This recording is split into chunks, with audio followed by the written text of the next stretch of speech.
Have you ever fallen into the love at first sight trap? You know, when you see someone and there's this magnetism and energy flow and you believe that they are the love of your life and that you'll live happily ever after. But then that never happened, and so you're stuck wondering what went wrong, or worse, you're still waiting for what could have been. In this video, I'm going to describe in detail the love at first sight phenomenon and why it actually may not be what you think. So did you know that it's been proven that we're giving off a unique energy signature in the quantum field at all times? The HeartMath Institute has proven this. Current research shows that our heart gives off an electromagnetic field that can be measured a foot away from our body. When we emit positive emotions, we send out this energy into the quantum field as we nurture a healthy heartbeat. And on the other hand, our negative emotions put out a heartbeat that is a bit out of whack, and that information is sent as well. All of this information gets sent from one person to the other in relationships. I'll discuss this in a lot more detail in this video. I'll also explain the specific ways that you can identify true twin flame love, so you can stay tuned till the end to learn that. Let's get into the 15 reasons why love at first sight is a trap and how to recognize true twin flame love. Number 1, mirror reflection. Relationships are mirrors. They help us grow so we can become more of who we are.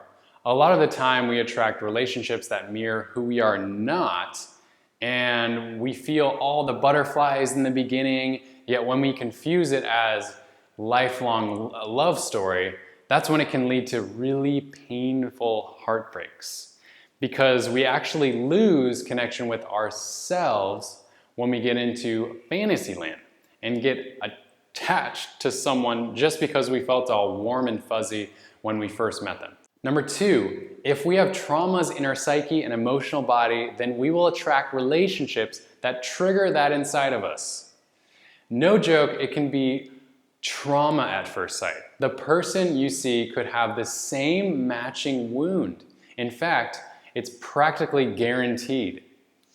The good news is we can heal our past traumas so we can change the reflection we're getting.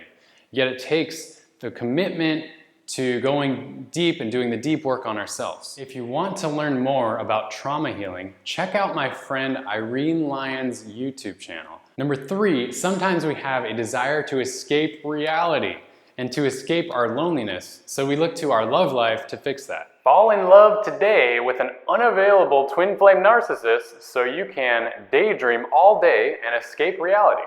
Number 4, family patterns. Just like traumas, we can attract partners who mirror the same family patterns that we grew up with. This can be tricky because normally it won't be obvious at first. I'm telling you from experience. Yet the quantum field never makes mistakes. Your relationship with your dad, yep, that'll show up eventually in your relationship. Your needy mom, yes, that dynamic will show up too before you know it. If you remain observant, you'll notice the family patterns will show up pretty quickly after the honeymoon phase of the relationship. So one of our past clients thought someone was her twin flame, and after working with us, she realized that he was just this attractive guy that she became obsessed with, who reminded her of her father. Number 5, sexual infatuation. So I have a story from my personal life. I met a girl on Halloween in 2013, and I was very, very infatuated with her. And to my surprise, she wound up kissing me on the first night that we met.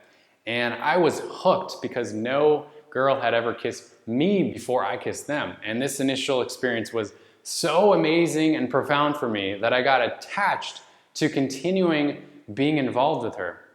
I even imagined what our relationship would be like in the future. And oh boy, was that a big mistake.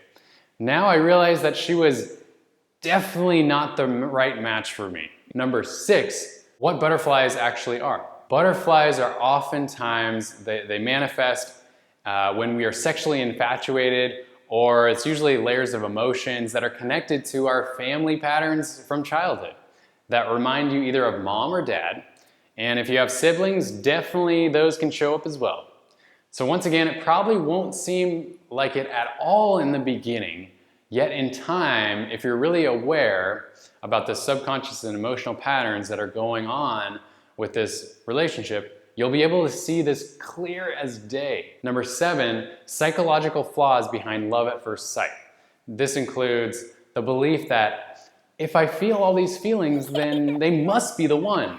When in reality, who's to say they're not most aligned to be a friend or a teacher? Also, false beliefs behind love at first sight include, the way we met was so magical, so he must be the one. Or, he's so amazing, when really he's a manipulator, sociopath / narcissist who's not a good person at all, and the only thing he's good at is sex. I love him so much. A more accurate belief, for example, might be, he's really physically attractive and good at sex, but he's really not a good person. Number 8, our mind wants to immediately categorize what the connection is, but it could be something entirely different than what the mind is capable of perceiving. The infinite amount of possibilities oftentimes cannot be predicted accurately with the human brain.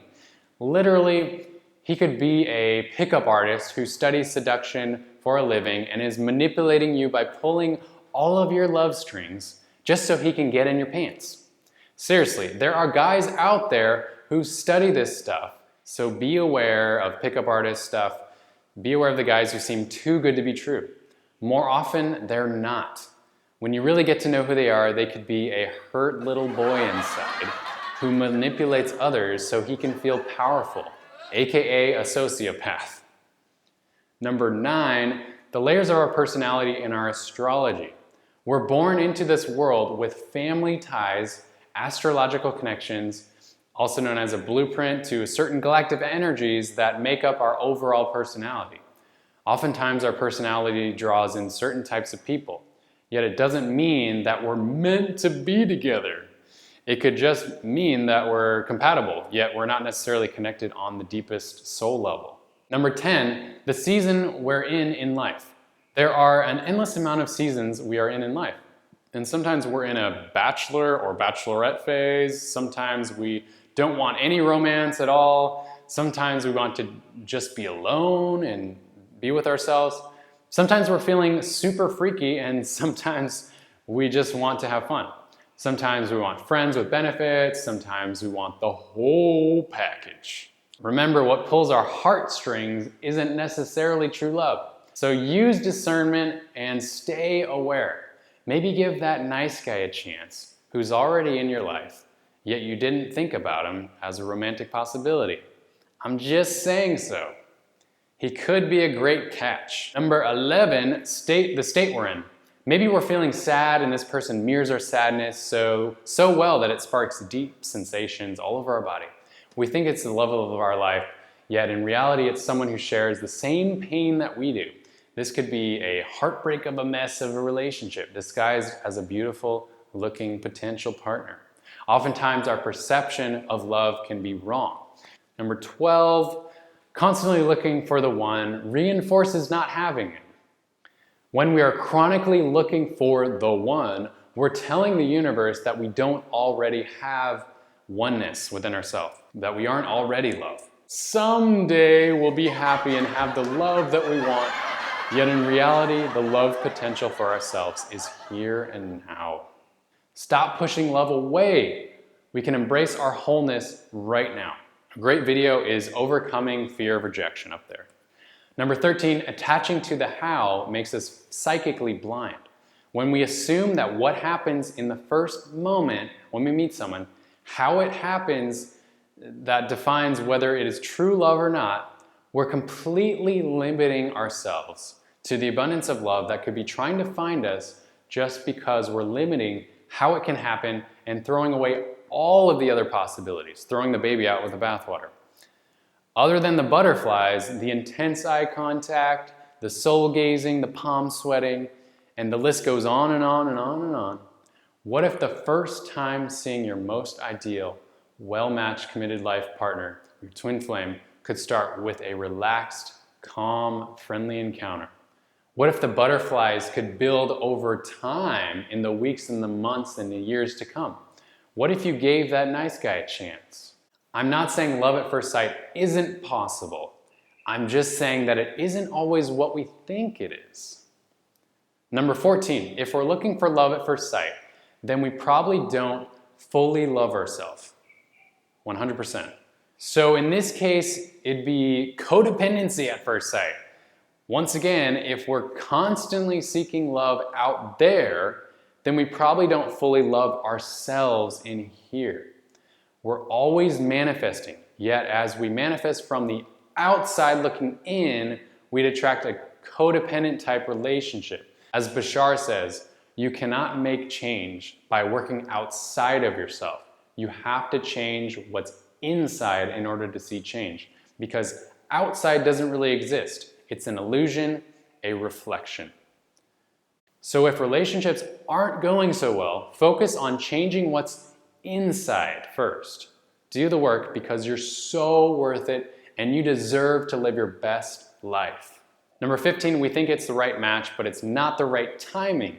We're excited to be in a relationship with this person because the love at first sight fantasy experience is so powerful, and yet the other person really isn't in a place to have a relationship. Maybe you are, but they're not. Maybe they just need to do more soul searching. Maybe they need to figure out what they want to do with their life. Maybe they need to figure out who they are. There's so many potential reasons why it might not be the right time. Now, how to set yourself free from the love traps and recognize true twin flame love for real. Number 1, stop believing the stories in your head. Instead of constantly being on the lookout for your one true twin flame, let go of the old thoughts about fairy tales or fantasies. Bring the focus back to you. Number 2, focus on connection. Your connection to yourself defines what you attract into your life. It's the energy field I talked about in the beginning of this video. What's your favorite emotional state of being? Is it joy? Connect to that. If it's difficult to love and connect to yourself, or if you still have racing thoughts that are fearful or doubtful in nature, focus on feeling to heal yourself first. Number 3, start identifying and doing what you love. Get in touch with your purpose in this life. Start following your highest excitement and passions and joy. I don't care what it is, whether you love carpentry or you love to ice skate or you love to astral travel, do it. When you're doing what you love, you access your wholeness, your soul. So you don't seek for someone else to make you happy anymore. You start living an inspiring life that a potential partner would love to join you in. Maybe John Legend was right when he said, "We're just ordinary people. Maybe we should take it slow." Now there are much deeper signs of twin flame love. We made a video about it. It's called the 5 Signs of Twin Flame Love. You can check it out right here. Click that button right there in that card. Bum, bum, bum.